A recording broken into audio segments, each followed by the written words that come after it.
الحمد للہ وکفا والصلاة والسلام علی من لا نبی بعدہ۔ مضمون اصلاح نفس، اصلاح معاشرے سے متعلق چل رہا ہے۔ اصلاح نفس، اصلاح معاشرہ معاشرتی بنیادوں پر بھی اور انفرادی بنیادوں پر بھی صحیح استعمال ہونے کا نام اصلاح نفس، اصلاح معاشرہ ہے۔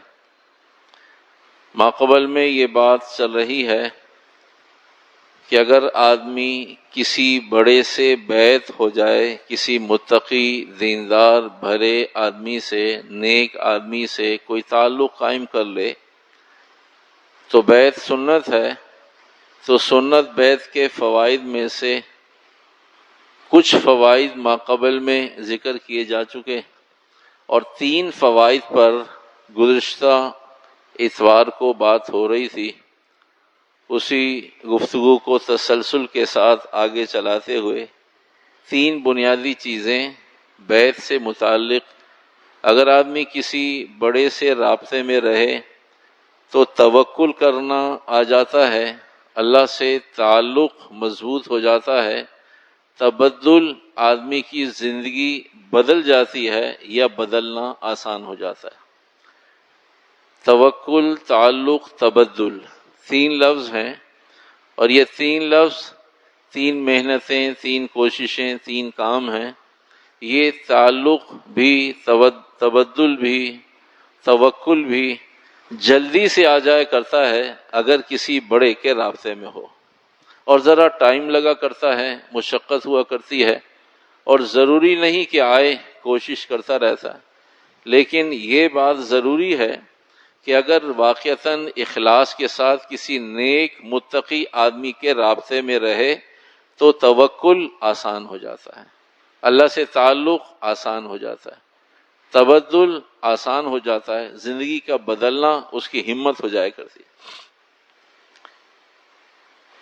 بیعت کی مثال، بیعت کا حکم، بیعت کی تفصیل سنت ہونے کے ساتھ ساتھ سمجھنے کے لیے، تفہیم کے لیے، عمل کرنے کے لیے آدمی پیدل بھی سفر کر لیتا ہے، گاڑی میں ذرا جلدی پہنچ جاتا ہے، گاڑی میں بھی سفر کر لیتا ہے لیکن جہاز میں ذرا جلدی پہنچ جاتا ہے، آدمی سیڑھیوں سے بھی چلا جاتا ہے لیکن لفٹ سے ذرا جلدی پہنچ جاتا ہے، کم تھکتا ہے، کم وقت لگتا ہے، اور منزل پر پہنچ جاتا ہے۔ مقصود منزل پر پہنچنا ہے، راستہ کوئی بھی اختیار کر لے۔ اگر کوئی آدمی بغیر بیعت کے گناہوں سے بچ سکتا ہے تو کوئی ضروری نہیں ہے بیعت کرنا۔ اگر ایک آدمی اللہ پر بھروسہ، وما قدر اللہ حق قدری، جیسے اللہ کی قدر کرنی چاہیے اسے آ گئی ہے تو کوئی فرض اور واجب نہیں ہے، نہ کرے بیعت۔ لیکن کیونکہ یہ کام آسان نہیں ہے، اللہ پہ بھروسہ کرنا آسان نہیں ہے کہ بغیر سیکھے کسی متوکل کے قریب نہ رہے، اس کی زندگی کو نہ جانتا ہو، کوئی واقعات اس کے سامنے نہ ہو، اور اس کو وضعیت ہو جائے کہ وہ اللہ پہ بھروسہ کرنے لگے، ذرا مشکل کام ہے۔ لیکن اگر توکل کرنے لگتا ہے تو پھر یہی چھوٹی سی تھوڑی سی زندگی اور جنت کوئی خاص فرق نہیں رہتا، اس لیے کہ وہاں بھی تو فرما برداری پر ملنا ہے۔ تو جب یہاں فرما بردار ہو جاتا ہے آدمی تو اللہ یہاں کاموں کو بنانے لگتا ہے، یہاں سکون دے دیتا ہے۔ وہاں بھی تو سکون اور خوشیوں کا نام ہے نا جنت۔ جنت کسی تکلیف، بیماری، پریشانی، ذلت کا نام نہیں ہے۔ جنت اور راحت، سکون، اطمینان، خوشیاں، جب آدمی کا عمل کہیں ٹھکانے پہنچتا ہے اللہ یہیں خوشی دے دیتا ہے، یہیں سکون دے دیتا ہے، یہیں دعاؤں کی قبولیت دے دیتا ہے، یہیں سارے کام دے دیتا ہے۔ اور صحابہ کہا کرتے تھے اس لیے کہ وہ محسوس کیا کرتے تھے، ہم اس لیے نہیں کہہ پاتے کہ محسوس نہیں کر رہے۔ وہ کیوں محسوس کرتے تھے، ہم کیوں محسوس نہیں کر رہے؟ اس لیے کہ ان کا عمل ٹھکانے پہنچ گیا تھا تو محسوسات، ان کی فیلنگز آ گئی تھی۔ ہمارا عمل ٹھکانے نہیں پہنچ رہا، ہمارے محسوسات نہیں، اس لیے ہم کہہ نہیں پاتے، کہہ نہیں رہے کہ جنت کا سا مزہ آ رہا ہے۔ صحابہ کہا کرتے تھے کیا ہو رہا ہے؟ کہا جی جنت کا سا مزہ آ رہا ہے۔ تو جنت کے مزے کے لیے، جنت کے مزے کے لیے مشقت، ان کی مشقت وہاں پہنچ گئی تھی تو انہیں مزہ آنے لگا تھا۔ ان کے محسوسات، ان کے احساسات، ان کے اندر کے جذبات، ان کے مشاہدات، ان کے واقعات، ان کی محنتیں، ان کی کوششیں ایسی تھیں کہ اس کے نتیجے میں اللہ انہیں وہ سکون جو نہیں ملتا وہ مل رہا تھا، وہ خوشی جو لوگوں کو نہیں ملتی انہیں مل رہی تھی، وہ عزت جو لوگوں کو نہیں ملتی انہیں مل رہی تھی. اس لیے وہ کہنے پر مجبور ہو گئے تھے جنت کا سا مزہ آ رہا ہے. تو ہمیں اور آپ کو کیونکہ نہ وہ محنت، مجاہدہ، مشقت، تکلیف، گناہوں سے بچنا، خواہشات کو چھوڑنا، حکم ادیری کو چھوڑنا، فرمانبرداری کو اختیار کرنا ہمارے پاس وہ نہیں ہے، اس لیے ہم کہہ نہیں پاتے. لیکن کبھی کبھی 1 آدھ 2 منٹ کے لیے، 2 4 5 منٹ کے لیے ہر مسلمان کی کسی بڑے عمل کو اختیار کرنے پر یوں ایک کیفیت آئی اور وہ مزہ گیا، وہ سکون آیا اور گیا، یوں وہ راحت آئی اور گیا. وہ زیادہ دیر رہتی نہیں ہے، اس لیے کہ اس کے پیچھے محنت زیادہ نہیں ہے، بڑے گناہوں کا چھوڑنا نہیں ہے. ایک دفعہ گناہ کو چھوڑا، لذت، راحت، سکون، اطمینان، ترقی آئی اور گئی، آئی اور گئی. اور جب زیادہ گناہوں سے آدمی بچتا ہے تو زیادہ مزہ آتا ہے دنیا میں، زیادہ راحت، زیادہ سکون، زیادہ اطمینان، زیادہ خوشیاں. تو بھائی اللہ سبحانہ تعالیٰ نے ہمیں اور آپ کو توکل کی ترغیب، حکم، میرے پہ بھروسہ کرو، اسی طرح مجھ سے تعلق قائم کرو، مجھ سے دوستی مضبوط کرو، اسی طرح اپنی زندگیوں کو بدلو. تو یہ 3 چیزیں، نمبر 1 توکل، نمبر 2 تعلق، نمبر 3 تبدل، زندگیوں کا بدلنا. یہ تینوں چیزیں لازم ملزوم ہیں، یہ تینوں چیزیں ایک دوسرے سے جڑی ہوئی ہیں. جتنا آدمی توکل کرے گا اس توکل کے بقدر اللہ سے دوستی اور تعلق بن جائے گا. اللہ پہ بھروسہ نہیں کرتا تو اللہ اپنے قریب کیوں کرے گا؟ کبھی کوئی آدمی کسی کو قریب کرتا، کہا جی خوف ہے مجھے اس سے، پتہ نہیں کیا کرے گا میرے ساتھ، مجھے نہ پیسوں پر اطمینان ہے، نہ چیزوں پر اطمینان ہے، نہ اس کے فیصلوں پر اطمینان ہے، اس سے ذرا سا دور رہیں. تو آدمی کس کو قریب کرتا ہے؟ اطمینان ہوتا ہے، یہ بھی پکڑو، یہ بھی پکڑو، یہ بھی دیکھو، چیک بک بھی تمہارے پاس، موبائل بھی تمہارے پاس، کوٹ وٹ بھی تمہارے پاس، چابی بھی تمہارے پاس، لاکر بھی تمہارے پاس، گاڑی کی چابی بھی تمہارے پاس. کیوں؟ دوستی ہو گئی. تو بھروسہ کرتا ہے آدمی تو بھروسہ لیتا ہے. ہم اللہ پہ بھروسہ کرتے ہیں تو اللہ سے بھروسہ لے لیں گے، تو اللہ کہیں گے آ جاؤ، قریب آ جاؤ. تو جتنا آدمی کا اللہ پر بھروسہ اتنا اللہ سے تعلق، جتنا اللہ سے تعلق ہوگا نا اتنی جلدی آدمی زندگی کو بدل دے گا. اسے الٹا کر دیجئے، پہلے ہم نے توکل کے بقدر تعلق، تعلق کے بقدر تبدل، زندگیوں کا بدلنا. تبدیلی کیوں نہیں آ رہی زندگی میں؟ اس لیے کہ اللہ سے تعلق نہیں ہے. تعلق کیوں نہیں ہے؟ بھروسہ تو کر نہیں رہے اللہ پر، اللہ کو طاقتور تو مانتے نہیں ہیں، اللہ کو معز اور مذل تو مانتے نہیں ہیں، اللہ کو خالق اور مالک تو مانتے نہیں ہیں، اللہ کو عالم الغیب ذات تو مانتے نہیں ہیں، علیم بذات الصدور تو مانتے نہیں ہیں، سمیع اور بصیر اور حلیم تو مانتے نہیں ہیں. اللہ کہتا ہے تم مانتے نہیں ہو، میں تمہیں قریب بلاتا نہیں ہوں. تو جتنا توکل اتنا تعلق، جتنا تعلق اتنا تبدل. تبدل کیوں نہیں؟ زندگیاں کیوں نہیں بدل رہی؟ سن سن کر، کہہ کر، پڑھ پڑھ کر، لکھ کر، سمجھا کر، سمجھ کر، پوچھ کر بھی اسٹل کھڑے وہی ہیں، تبدیلی نہیں آ رہی. سننا اپنی جگہ، کہنا اپنی جگہ، سنانا اپنی جگہ، پڑھنا اپنی جگہ، پڑھانا اپنی جگہ، سب کچھ اپنی جگہ، بندہ اپنی جگہ. تبدیلی نہیں آ رہی. تبدیلی کیوں نہیں آ رہی؟ اس لیے کہ اللہ سے دوستی نہیں ہے. جب دوستی ہوتی ہے تو آدمی غلط بھی مان لیتا ہے. جس سے تعلق ہوتا ہے نا، حدیث مبارکہ میں آتا ہے المرء علی دین خلیلی، آدمی اپنے دوست کے مذہب پر ہوتا ہے. دوست صحیح ہو تو آدمی بھی صحیح ہے، دوست غلط ہو تو آدمی بھی غلط ہو جاتا ہے. اس لیے اگر حدیث مبارکہ میں آتا ہے کسی کی چھان پھٹک مشکل ہو تو دوستوں کی چھان پھٹک کر لو، وہ آسان ہے. کسی کی معلومات مشکل ہو تو دوستوں کی معلومات کرو، آسان ہے. جیسے دوست ہوں گے ویسے ہی، جیسی ماں ہوگی ویسی بیٹی ہوگی. کچھ پرٹیکولرز ہیں، کچھ اصول و ضابطے. اصول یہ ہیں کہ کبھی ایسا ہوتا ہے کہ بچی کی، بہو کی، بیٹی کی چھان پھٹک مشکل ہوتی ہے بھائی ملک میں ہے ہی نہیں، آئے گی تو پھر دیکھیں گے.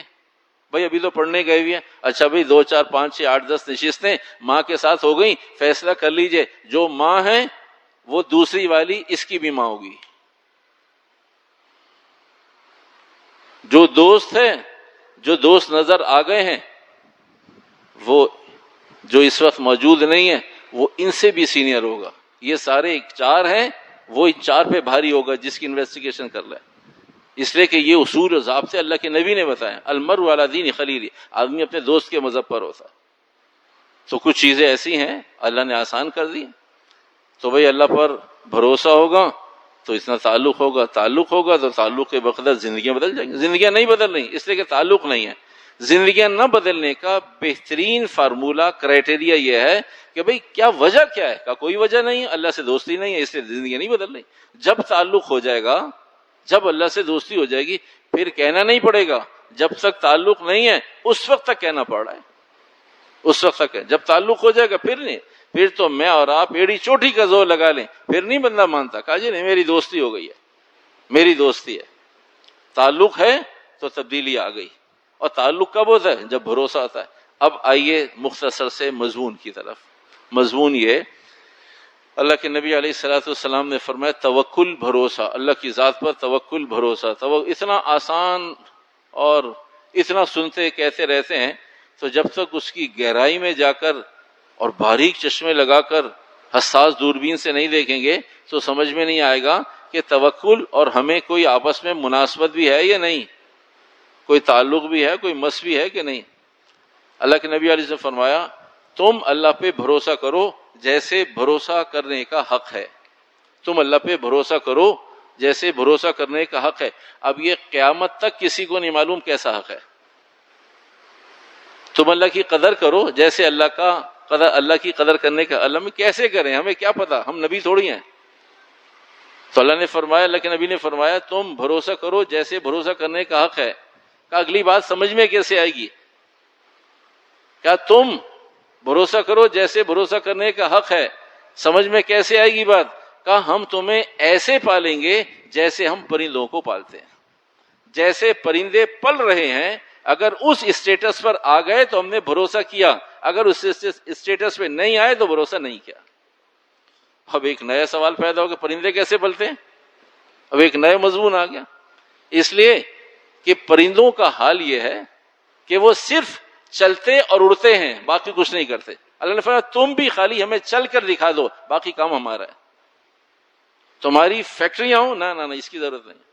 تمہارے پاس بہت اسباب ہوں، نہیں اس کی ضرورت نہیں. تمہارے پاس دکانیں ہوں، جابز ہو، نہیں. تم خالی چل کر دکھا دو ہمیں. تم ہمیں بھاگ دوڑ کرتے ہوئے نظر آؤ، باقی ہم کم دے کر برکت دے دیں، زیادہ دے کر بیماریوں پہ خرچ کر دیں، بغیر محنت کے دے دیں، یہ ہمارا کام ہے. پرندے خالی چل کر اور اڑ کے دکھاتے ہیں اللہ کو، بس اس سے زیادہ چل. ایک بات، 2 خصوصیات ہے پرندوں میں 2 خصوصیات ہے. اور دوسری خصوصیت یہ ہے کہ صبح کو خالی پیٹ اڑتے ہیں، یقین کے ساتھ اڑتے ہیں کہ واپس بھرے پیٹ کے ساتھ آئیں گے. جب بھرے پیٹ میں آتے ہیں تو اس یقین سے سوتے ہیں کہ اللہ پھر کل دے دے گا، جمع نہیں کرتے. اگر ہم کنگھالنا شروع کر، ہم ہیں نا، انسان اشرف المخلوقات، لقد خلقنا الانسان فی احسن تقویم. اللہ نے پتہ نہیں کیا کیا فضائل ہمارے بیان کر دیے ہیں، ہماری خصوصیات، ہماری عظمت، ہماری بزرگ، نہ جانے کچھ نہیں، پتہ نہیں کیا کچھ. تو اگر ہم ترازو میں تولنے بیٹھتے ہیں اپنے آپ کو تو الحمدللہ ابھی پرندے جتنا بھی یقین سینے میں موجود نہیں ہے 50 سال نماز پڑھنے کے بعد بھی. جب اسے تولنے بیٹھتے ہیں نا تو پرندے جتنا بھی یقین نہیں ہے. اس لیے کہ اللہ کے نبی نے پرندے کا ذکر کیا. جس کو جہاں ذکر کیا ہے نا تو اتفاقی ذکر نہیں کیا، اتفاقی ذکر نہیں کیا. ایسا نہیں ہے کہ کوئی اور مثال نہیں مل رہی تھی تو اللہ نے مثال، نہ.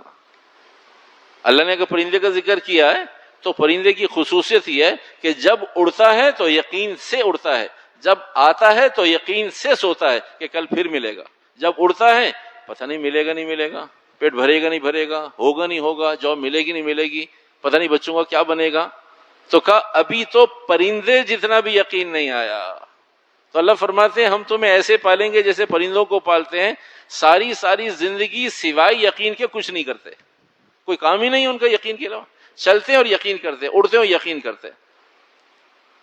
اڑنے اور چلنے پر یقین ہے بس. تو اس لیے اللہ نے پرندوں کو ذکر کیا, ایسا ہی نہیں گدھے گھوڑے کو ذکر نہیں کر دیا. تو جہاں مچھر کو ذکر کیا کہ اس پوری دنیا کی قیمت, حیثیت, عظمت, وقت اگر مچھر کے پر کے برابر بھی ہوتی تو جہاں مچھر ذکر کیا ہے تو وہاں گدھا بھی ذکر کر سکتے تھے. غلطی سے مچھر ذکر نہیں ہو گیا تو وہاں بتایا کہ بھائی 2 پر ہوتے ہیں, اگر 1 پر کے برابر بھی ہوتی, ورنہ تو نہ 1 پر نہ 1,00,000 پر کسی کام کے نہیں ہے. ایک تو مچھر کوئی بہت قیمتی چیز ہے شاید, اللہ نے شکل بھی ایسی بنائی ہے, عمل بھی ایسا بنایا ہے, اس کی بھن بناٹ بھی ایسی بنائی ہے, اس کا کاٹنا ڈنگ مارنا بھی ایسا, کوئی خوبی نہیں ہے, بس بنایا اللہ نے, مرضی اللہ کی. بچھو بھی تو اللہ نے بنایا.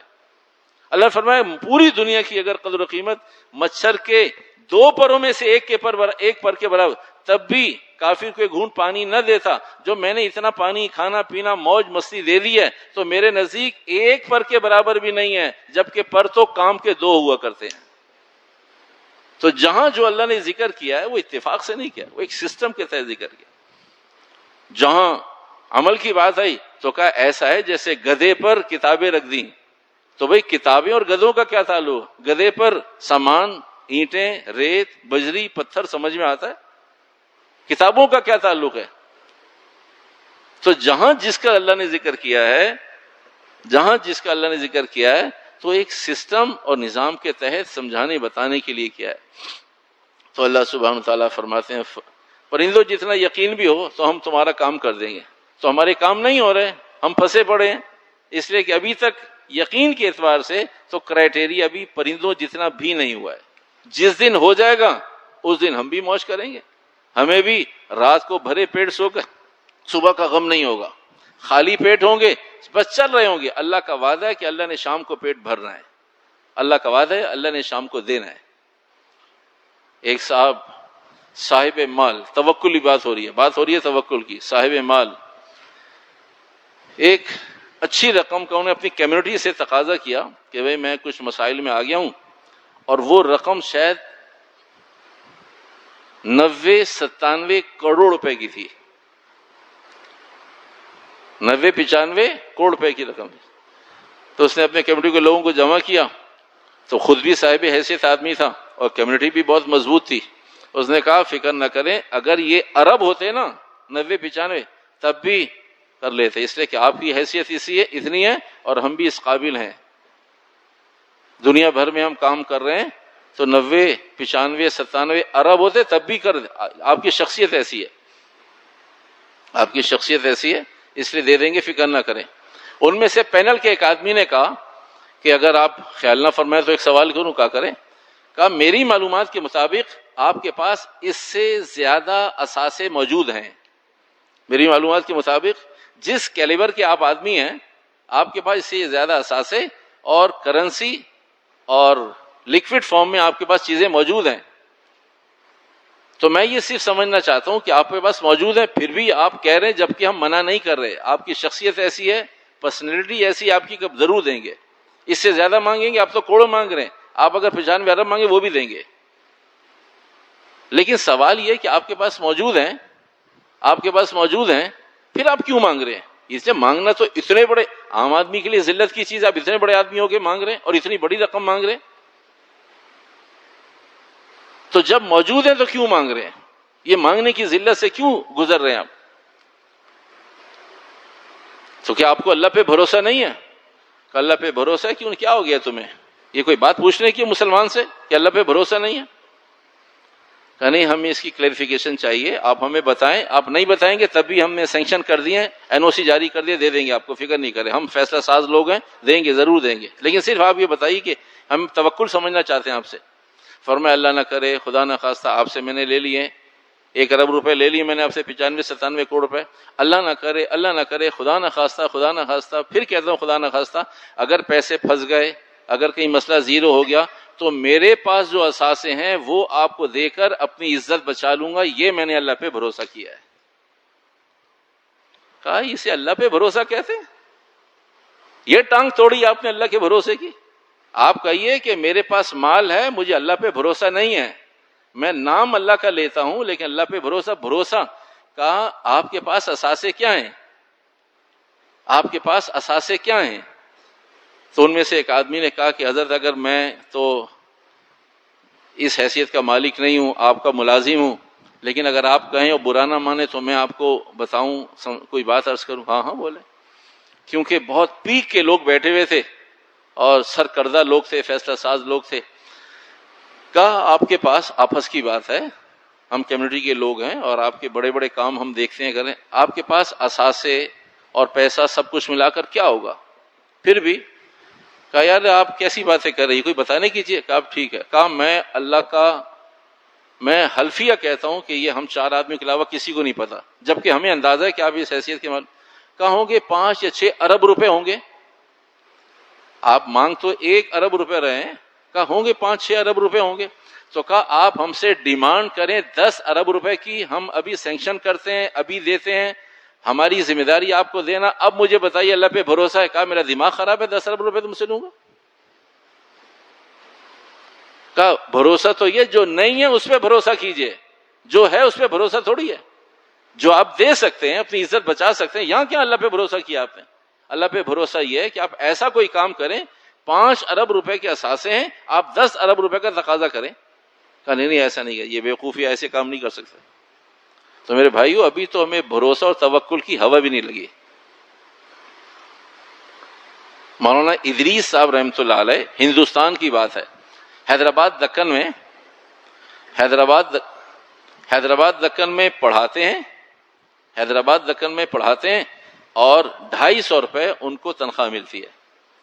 دارالعلوم دیوبند میں شبیر احمد عثمانی رحمۃ اللہ علیہ اور قاری طیب صاحب رحمۃ اللہ علیہ نے انہیں 1 2 3 خط لکھے کہ حضرت ہمیں ایک مدرس کی اور اچھے پڑھانے والے کی ضرورت ہے، آپ کی مہربانی احسان ہوگا. حیدرآباد دکن بھی ہندوستان میں اور دارالعلوم دیوبند بھی ہندوستان میں، پاکستان بننے سے پہلے کا واقعہ ہے. مولانا ادریس صاحب رحمۃ اللہ علیہ سے کہا کہ آپ ہمارے پاس تشریف لے آئیں، آپ کی مہربانی ہوگی، آپ کے علم سے ہمیں فائدہ ہوگا. دارالعلوم دیوبند میں ایک مدرس کی ضرورت ہے اور آپ جیسے مدرس کی ہمیں بہت عرصے سے طلب ہے. تو بہت سارے لوگوں سے مشورہ کیا، آخر میں والد محترم سے مشورہ بھی تھا اور اجازت ہو گئی، تو پھر مسئلہ بھی نہیں ہے. والد صاحب سے پوچھا کہ آپ کی کیا رائے ہے؟ دارالعلوم دیوبند سے میرے پاس شبیر عثمانی رحمۃ اللہ علیہ، قاری طیب صاحب رحمۃ اللہ علیہ کے خطوط آ رہے ہیں، 2 3 4 خطوط آ چکے ہیں، آپ ہمارے پاس آ جائیں. تو والد محترم نے پوچھا کہ بھئی وہاں ماں باپ بڑے بڑے ہوتے ہیں. تو مولانا ادریس صاحب رحمۃ اللہ عالم ہے، والد عالم نہیں ہے. اچھا بیٹا وہاں تنخواہ کیا ہے، یہاں تنخواہ کیا ہے؟ فرمایا ابا جان میں یہاں پہ حیدرآباد دکن میں تو 250 روپے تنخواہ لے رہا ہوں، 250 روپے. اور وہاں کا میں نے پوچھی تو نہیں تھی، لیکن ان حضرات نے خط میں لکھ کر بھیجا کہ آپ ہمارے پاس تشریف لے آئیے، ہم آپ کو اسباب کے درجے میں ویسے آپ کا خیال کیا ہے؟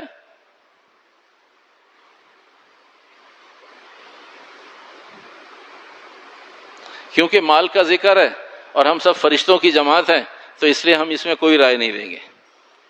مسجد میں مال کا کہیں ذکر آ جائے، پیسوں کا ذکر آ جائے، کیونکہ ہمارے تقوی کے خلاف ہے، تو اس لیے ہم کوئی رائے نہیں دیں گے. تو کوئی رائے تو ہوگی بھائی جی. 2 گنا دیکھو ماشاءاللہ، حاج صاحب کی رائے اللہ جزائے خیر دے. بھائی رائے میں جی 250 سے کم ہوگی، چلے 2 رائے آگے. تو ہم آپ کو انشاءاللہ الرحمن دارالعلوم دیوبند، حیدرآباد دکن، اپنا علاقہ، ماں باپ، بہن بھائی، ساری چیزوں کو، اپنے انوائرمنٹ کو چھوڑ کر آ جائیے، دارالعلوم دیوبند میں تشریف لائیے، 17 روپے تنخواہ دیں گے. تو ابا جان نے پوچھا 17 روپے کہاں سے؟ کہا یہ مجھے یہ بتاؤ، ابا جان نے کہا مجھے یہ بتاؤ کہ تم 17 روپے اور 250 روپے کا مشورہ کرنے آئے ہو، یہ حیدرآباد دکن، یہ دارالعلوم دیوبند کا مشورہ کرنے آئے ہو؟ مشورہ کیا کرنے آئے ہو؟ تو مجھے یہ فیصلہ کرنا مشکل ہو گیا تنخواہ جان کر کہ بھئی میں 250 روپے چھوڑ کر 17 روپے پہ جاؤں، یہ حیدرآباد چھوڑ کر دارالعلوم دیوبند جاؤں. فرمایا نہیں ابا جان پیسوں کا مسئلہ نہیں ہے، میں نے تو پوچھا بھی نہیں تھا، انہوں نے از خود خط میں لکھا کہ بھئی اگر آپ کے ذہن میں بتقاضۂ بشری یہ سوال پیدا ہو تو ہم 17 روپے آپ کو دیں گے. آپ یہاں کے پریشان ہو کہ یہ 1 250 2 250 یا 3 250 کیا دینا ہے آپ نے مجھے. فرمایا ابا جان یہ تو مضمون ہی نہیں ہے. قرآن حدیث سے 250 2500 اور 1700 اور 1700 سے کیا تعلق ہے؟ تو ابا جان نے کہا اللہ تیرا احسان ہے کہ میرے بچے نے مجھ سے 250 17 روپے کا مشورہ نہیں کیا، دارالعلوم دیوبند کا اور حیدرآباد دکن کا مشورہ. فرمایا اگر تمہارا ذہن ویژن کلیئر ہے کہ بھئی مسئلہ 250 1700 کا نہیں ہے تو تمہیں دارالعلوم دیوبند ضرور جانا چاہیے، لیکن تم میرے بچے ہو اس لیے کہ تم یہاں میرے ساتھ تھے، اچھے پیسے کما رہے تھے، مجھے یہ بھی نہیں معلوم تھا تمہیں 250 روپے تنخواہ ہے. اب مجھے پتہ چلا کہ وہاں تمہاری 14 14.5 تنخواہیں بنتی ہیں. اگر آج کسی کی 14 لاکھ روپے تنخواہ ہو اور اسے کسی بڑی کمپنی سے آفر آ جائے کہ آپ آ جائیے ہمارے پاس، ہم آپ کو 1 لاکھ روپے دیں گے، کتنا مزہ آئے گا؟ 14 لاکھ روپے کمانے والا 14.5% بنتی ہے، 14 17 روپے اور 250 روپے. 14 لاکھ روپے والے کو آفر کی جائے، جب 250 روپے نا تو اس وقت سمجھ میں نہیں آئی تھی، لیکن اب 14 لاکھ اور 1 لاکھ اب انشاءاللہ سمجھ میں آ گئی ہوگی.